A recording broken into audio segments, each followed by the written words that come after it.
মুহতারাম হাজিরিন, বদনজর একটি বাস্তব বিষয়।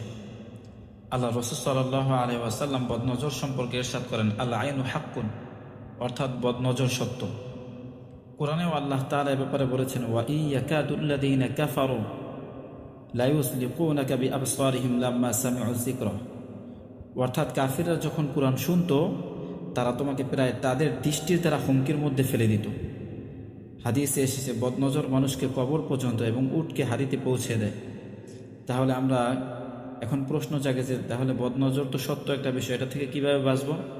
রাসূল সাল্লাল্লাহু আলাইহি ওয়াসাল্লাম ব্যাপারে আমাদেরকে শিক্ষা দিয়েছেন যে বদনজর থেকে বাঁচার জন্য আল্লাহ রাসূল সাল্লাল্লাহু আলাইহি ওয়াসাল্লাম সকালবেলা সন্ধ্যাবেলা প্রতিদিন সূরা ফালাক এবং সূরা নাস প্রতিদিন পাঠ করতেন।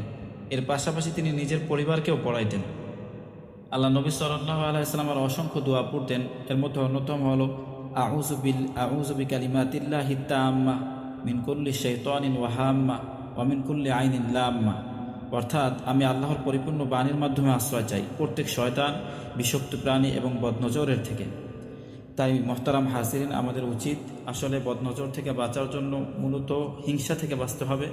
সকাল সন্ধ্যায় এই দোয়াগুলো পাঠ করতে হবে। এর পাশাপাশি মুসলমানদের কল্যাণকর কোনো বিষয় দেখলে, কোনো মানুষের কোনো কল্যাণ দেখলে, তাহলে যে মাশা আল্লাহ, বারাকাল্লাহ, এসব বলতে হবে। আল্লাহ তাআলা আমাদের সকলকে হেফাজত করুন।